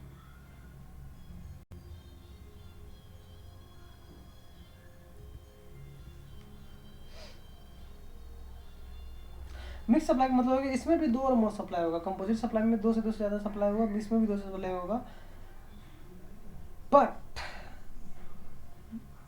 For a single price where such supply does not constitute a composite supply. 2 या 2 से ज़्यादा सप्लाई है और वो कंपोजिट सप्लाई नहीं है और एक ही प्राइस पे सेल हो रहा है। जैसे फूड हो गया, मिल्क हो गया, फूड हो गया मान लो, उसके साथ कोल्ड ड्रिंक होगा, और ये चिप्स हो गया, चॉकलेट हो गया, जो भी मान लो, ये तीनों एक साथ सप्लाई हो रहा है। क्या ये एक दूसरे के लिए नेचुरली बंडल है, फूड के साथ कोल्ड ड्रिंक लेना या फिर मिल्क लेना या फिर उसके साथ चिप्स लेना, चॉकलेट लेना कंपलसरी है नहीं। तो उस तरह का जो सप्लाई होता है उसको बोला जाता है मिक्स सप्लाई। जब ज़बरदस्ती आप, मतलब सीधी सी बात है, जब ज़बरदस्ती 10 चीज़ों को एक साथ मिक्स करके एक हैम्पर बना देते हो, एक्मुलेट करके सेल कर देते हो, 2 शर्ट के साथ एक हैंकी डाल दिया, 2 पैंट के साथ एक शर्ट डाल दिया, ये जो मिक्सचर होता है इसको हम मिक्स सप्लाई बोलते हैं। जब मिक्स सप्लाई होता है तो हम सर, जैसे मान लो कि हमने एक बिस्किट भी डाल दिया, मिल्क भी डाल दिया, चिप्स भी डाल दिया, तीनों को मिलाकर के एक प्राइस ले रहे हैं। कंडीशन यह है कि अलग अलग बिकेगा फिर तो कोई बात ही नहीं है। जब उसको मिक्स कर रहे हैं और एक प्राइस ले रहे हैं तो किसका टैक्स रेट लगाएंगे, इसका लगाएंगे, इसका लगाएंगे, इसका लगाएंगे। तो डिपार्टमेंट ने बोला कि जब आप मिक्स कर रहे हो तो जिसका सबसे हाईएस्ट रेट होगा उसका टैक्स रेट सब पे लगा देना। मतलब ये 50 रुपये का, ये 20 रुपये का, ये 30 रुपये का, तो 50 और 20 और 30 कितना हो गया, 100 रुपये। ठीक है, 50, 20 और 30, 100 रुपये। अब टैक्स किस पे लगाओ, तो इसका रेट है 18%, इसका 12%, इसका 5%। तो डिपार्टमेंट ने बोला तीनों में से हाईएस्ट किसका है, इसका। तो हाईएस्ट वाला का रेट लगाओ तो पूरे 100 रुपये पे। ये हो गया मिक्स सप्लाई में। कंपोजिट सप्लाई ऊपर हमने देखा था, कंपोजिट सप्लाई में क्या बोला था कि 2 या 2 से ज़्यादा सप्लाई है, लेकिन कंपोजिट सप्लाई के केस में टैक्स कौन सा लगेगा, कंपोजिट सप्लाई के केस में जो टैक्स लगेगा वो टैक्स लगेगा कौन सा, जो प्रिंसिपल सप्लाई है उसका। जैसे ब्यूटी पार्लर करने में के केस में, ब्यूटी पार्लर की सर्विस के केस में फेशियल मसाज की सर्विस होती है, उसके साथ साथ क्रीम होती है। तो जो आप जो टैक्स लगाओगे, जो मसाज की सर्विसेज पर टैक्स रेट है वही वाला लगा देना। दूसरा मान लो कि आप रिपेयर मेंटेनेंस की सर्विस दे रहे हो, उसके साथ कोई गुड्स लगा रहे हो, जो सर्विस दे रहे हो उसका रेट 18% है, गुड्स दे रहे हो उसका रेट है 5%, आप टैक्स 5% पे पे करोगे 18% पे। तो उसमें मेन सप्लाई क्या है, मेन सप्लाई सर्विस था, सर्विस का टैक्स रेट कितना है 5% या 12% या 18%, तो 18 पे करोगे। अगर मान लो सर्विस का टैक्स रेट था 5%, गुड्स का टैक्स रेट था 18%, तो उस केस में क्या लोगे आप, 5% लोगे, क्योंकि मेन सप्लाई क्या है वहाँ पे, प्रिंसिपल सप्लाई सर्विस है। तो ये आपका पूरा क्या होगा, ये सप्लाई सेक्शन 7, सेक्शन 8, शेड्यूल 1, 2, 3 पूरा होगा। अब इसको एक बार रिकैप्चुलेट करते हैं। ये एक समरी है कि सप्लाई से रिलेटेड सारा प्रोविजन एक जगह है। सबसे पहला क्या बोला कि जीएसटी में टैक्सेबल इवेंट को, जीएसटी में टैक्सेबल इवेंट क्या है, सप्लाई के हिसाब पे, सप्लाई के अकॉर्डिंग ये टैक्स पे होगा। सप्लाई के लिए 3 कंडीशन था। सप्लाई के लिए पहला कंसिडर क्या था, कंडीशन क्या था कि गुड्स और सर्विसेज होना चाहिए। दूसरा कंडीशन क्या होना चाहिए, फॉर कंसिडरेशन होना चाहिए। तीसरा condition in the course of furtherance of the business हो गया। फिर आपको बताया गया था कि कुछ केसेस ऐसे सप्लाई में, फिर बोलते हैं सप्लाई इंक्लूड करता है क्या क्या, business consideration supply for consideration in the course of the business. Importation of service के केस में भले ही बिजनेस का पर्पस नहीं हो तो भी माना जाता है। सप्लाइड विदाउट कंसिडरेशन भी हो सकता है, जो शेड्यूल 1 में बताया गया। किसको सप्लाई ऑफ गुड्स मानेंगे, किसको सप्लाई ऑफ सर्विस मानेंगे, शेड्यूल 2 ने बताया था, निगेटिवली शेड्यूल 3 ने बता दिया। सेक्शन 7 का 1A बोलता है सप्लाई इंक्लूड करता है सेल, एक्सचेंज, लीज, बार्टर। ये 1A बोल रहा है, 1A सेक्शन 7 का 1A, for consideration in the course of furtherance of the business. ठीक है, सप्लाई के लिए क्या होना चाहिए, कंसिडरेशन होना चाहिए, इन द कोर्स ऑफ बिजनेस होना चाहिए। फिर सेक्शन 7 का 1 का बी क्या बोलता है कि importation of service for consideration whether और not in the course of furtherance of the business. Business के पर्पस में नहीं भी है, इंपोर्टेशन है, तो उसको हम सप्लाई मान लेंगे। कैसे बताते हैं, सप्लाई हुआ है, कंसिडरेशन है, बिजनेस के लिए है या नहीं है, तो भी उसको सप्लाई मान लेंगे। Import of service without consideration, supply of service without consideration में सप्लाई कर रहे हैं हम, सर्विस है या गुड्स किसी का भी हो, तो उसको डीम सप्लाई मान लेंगे। कहाँ बताया गया, शेड्यूल 1 में बताया है। शेड्यूल 1 में कितने केस बताएंगे, 4। पहला केस, आपने कोई बिजनेस ऐसे ट्रांसफर करते हैं जिसके ऊपर आईटीसी आपने लिया हुआ था, क्या किया, परमानेंटली ट्रांसफर किया, डिस्पोज ऑफ कर दिया, तो उसको क्या मान लेंगे, डीम सप्लाई मान लेंगे।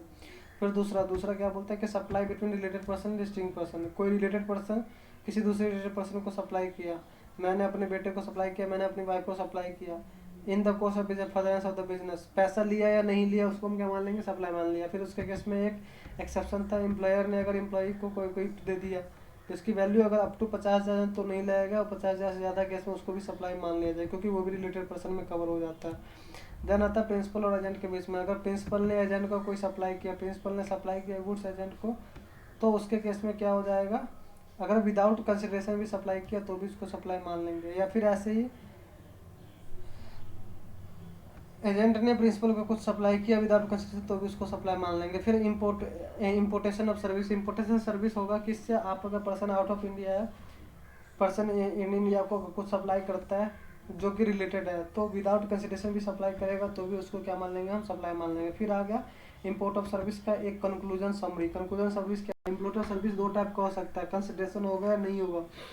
इंपोर्ट ऑफ सर्विस के लिए कंसिडरेशन विद कंसिडरेशन है तो बिजनेस का पर्पस हो, या not in the course of the business. Consideration है तो आपने 7 का 1 में के बी में देखा था कि importation of service without consideration, अगर कंसिडरेशन के साथ है तो in the course of business या not in the course of business, दोनों ही केस में सप्लाई बन जाएगा। फिर आपने देखा था शेड्यूल 1 में क्या बोला था कि विदाउट कंसिडरेशन भी इंपोर्ट ऑफ सर्विस बन जाएगा, लेकिन वो किस केस में, जब रिलेटेड पर्सन से या डिस्टिंक्ट पर्सन से कर रहे हो तो। अगर इंपोर्ट ऑफ सर्विस कर रहे हो, रिलेटेड पर्सन नहीं है, डिस्टिंक्ट पर्सन नहीं है, विदाउट कंसिडरेशन ले रहे हो, तो उस केस में वो सप्लाई नहीं बनेगा। फिर 7 मैंने ये बोल दिया किसको सप्लाई ऑफ गुड्स बनेंगे, किसको सप्लाई ऑफ सर्विस बनेंगे, आपने देख लिया। इसमें मैंने मेन आपको बताया था क्या, मेन आपको बताया था 6th पॉइंट। 6th में क्या बोला था आपने, मैंने आपको कि वर्क कॉन्ट्रैक्ट सर्विसेज और सप्लाई ऑफ फूड, जैसे रेस्टोरेंट वगैरह वाला जो सर्विस है उसको क्या मान के चलेंगे, हमेशा सर्विसेज मान के चलेंगे। फिर आपको नेगेटिव लिस्ट था, नेगेटिव लिस्ट में मैंने बताया था मैंने, एम्प्लॉयर ने एम्प्लॉयर को कोई सर्विस दे दिया, किसी कोर्ट या ट्रिब्यूनल ने सर्विस दे दिया, मेंबर ऑफ पार्लियामेंट वगैरह ने कोई सर्विस दे दिया। ड्यूटी जो पोस्ट कॉन्स्टिट्यूशनल पोस्ट रखता है, कॉन्स्टिट्यूशनल पोस्ट का मतलब MP MLA ये लोग जो होते हैं वो, कोई चेयरपर्सन या मेंबर या डायरेक्टर है किसी बॉडी का जो कि सेंट्रल गवर्नमेंट के द्वारा एस्टेब्लिश्ड है। देन फिर फ्यूनरल बेरियल या क्रेमेटोरियम वाला जो सर्विस है वो। Sale of land and sale of building को बाहर रखा गया GST के अंदर में। फिर उसके बाद जाके एक्सनेबल क्लेम वगैरह other than lottery betting gambling, lottery betting gambling के अलावा जो भी एक्सनेबल क्लेम है उसको GST से बाहर रखा गया। अब जाकर के ये वाला जो चार्ट है ये मेन चार्ट है। अगर कोई भी ट्रांजैक्शन सप्लाई है या नहीं है उसको आप कैसे रूट करोगे, चलो मैं इसको दिखाता हूँ। बड़ी सिंपल चार्ट है। सबसे पहले आप ये देखो कि कोई सप्लाई होने के लिए क्या, सप्लाई किसी न किसी चीज़ का होना चाहिए, सेल एक्सचेंज लीज बार्टर वगैरह ये। अगर सेल एक्सचेंज लीज बार्टर ये सभी नहीं है तो फिर सप्लाई नहीं बनेगा, activity not to be treated as supply. ठीक, अच्छा सेल एक्सचेंज लीज बार्टर हो गया, बोला यस हो सकता है या नहीं हो सकता। अगर हो गया तो फिर हम क्या चेकेंगे, कंसिडरेशन है नहीं है। अगर नहीं हुआ कंसिडरेशन के लिए हम चेक करेंगे कंसिडरेशन है नहीं, कंसिडरेशन हो भी सकता है नहीं भी हो सकता है। सबसे पहले हम देखें कि सेल एक्सचेंज लीज बार्टर है नहीं है, नहीं है तो सप्लाई नहीं है तो फिर हम ये चेक करेंगे कि उसके लिए कंसिडरेशन मिला क्या। कंसिडरेशन अगर है तो फिर हम आगे जाएंगे दूसरा चीज़ चेक करेंगे। अगर नहीं है तो हम क्या देखेंगे कि इट इज फॉर शेड्यूल 1। अगर विदाउट कंसिडरेशन है तो आप ये देखो क्या शेड्यूल 1 में कवर हो रहा है। शेड्यूल 1 में अगर कवर नहीं हो रहा है तो चलो सप्लाई नहीं बनेगा ये, क्योंकि विदाउट कंसिडरेशन है, शेड्यूल 1 में भी नहीं फॉलो तो ये सप्लाई बनना ही नहीं। दूसरा केस क्या बन सकता है, दूसरा केस ये बन सकता है कि विदाउट कंसिडरेशन है लेकिन शेड्यूल 1 में कवर हो रहा है, तो फिर आप देखोगे क्या बिजनेस के पर्पस के लिए है। अगर बिजनेस के पर्पस के लिए नहीं है तो फिर ये सप्लाई नहीं बनेगा। तो ये हो गया आपका विदाउट कंसिडरेशन वाला केस। अब आते हैं कंसिडरेशन। कंसिडरेशन है लेकिन बिजनेस के पर्पस के लिए है या नहीं है ये चेक करना है। बिजनेस के पर्पस के लिए है तो फिर आगे आओ, बिजनेस के पर्पस के लिए अगर नहीं है तो यहाँ पे आओ। बिजनेस के पर्पस नहीं है तो क्या वो इम्पोर्ट ऑफ सर्विस है, क्योंकि इम्पोर्ट ऑफ सर्विस में विदाउट कंसिडरेशन भी टैक्सेबल होगा। तो इम्पोर्ट ऑफ सर्विस अगर है तो ठीक है ये सप्लाई में आ जाएगा, फॉलो होगा, हम आगे देखेंगे उसका। अगर नहीं है बिजनेस के पर्पस के लिए, वो इम्पोर्ट ऑफ सर्विस भी नहीं है और बिजनेस का पर्पस भी नहीं है तो उसको हम क्या नहीं मानेंगे, सप्लाई नहीं मानेंगे। देन उसके बाद आता है कि हाँ चलो ठीक है कंसिडरेशन भी था, सबसे पहले कंसिडरेशन भी था, सप्लाई हुआ, फिर वो कंसिडरेशन भी है, बिजनेस के पर्पस के लिए भी है। तो फिर हम ये देखेंगे क्या वो निगेटिव लिस्ट में कवर है। अगर निगेटिव लिस्ट में कवर है तो फिर वो बाहर हो जाएगा, नेगेटिव लिस्ट में कवर नहीं है तो वो क्या माना जाएगा, वो एक सप्लाई है। तो ये पूरा का पूरा आपको चार्ट लेकर के चलना है, जो कि चार्ट आपको बताएगा कि किस तरह से कोई सप्लाई है या नहीं है। इस तरह से फिर आगे आपने देखा composite supply, mix supply. Composite supply में बोला कि 2 और 2 से ज़्यादा सप्लाई होता है जो कि नेचुरली बंडल होता है और एक साथ दूसरे के साथ जाता है। उसमें एक क्या होता है, प्रिंसिपल सप्लाई होता है। टैक्स लायबिलिटी किसके अकॉर्डिंग पे किया जाएगा, जो प्रिंसिपल सप्लाई है उसके अकॉर्डिंग। जैसे मोबाइल लो और या हार्ड डिस्क ले लो, मोबाइल के साथ ये हार्ड डिस्क है या चार्जर है। अब ये इसमें कंपोजिट है, मोबाइल के साथ चार्जर देना कंपलसरी है। तो इस केस में आप टैक्स किस पे लगेगा, मोबाइल का रेट है मान लो 28% और चार्जर का रेट है 12%, तो किस पे टैक्स लगेगा। तो डिपार्टमेंट ने बोला कि जब मोबाइल के साथ चार्जर होगा सप्लाई तो ये कंपोजिट सप्लाई है, इसके ऊपर जो टैक्स रेट लगाना वो प्रिंसिपल गुड्स जो है उसका वाला। अगर मोबाइल का रेट 28% है, चार्जर का 12% तो 28 लगाना। अगर मोबाइल का रेट 12% है, चार्जर का 28% है तो भी कौन सा लगाना, मोबाइल वाला ही लगाना, 12% ही लगाना, क्योंकि मेन सप्लाई इसमें प्रिंसिपल सप्लाई कौन है, मोबाइल है। फिर दूसरा होगा मिक्स सप्लाई। मिक्स सप्लाई में क्या हो कि इसमें भी 2 या 2 से ज़्यादा सप्लाई होता है लेकिन ये नेचुरली बंडल नहीं होते, ये कंपोजिट सप्लाई नहीं होते।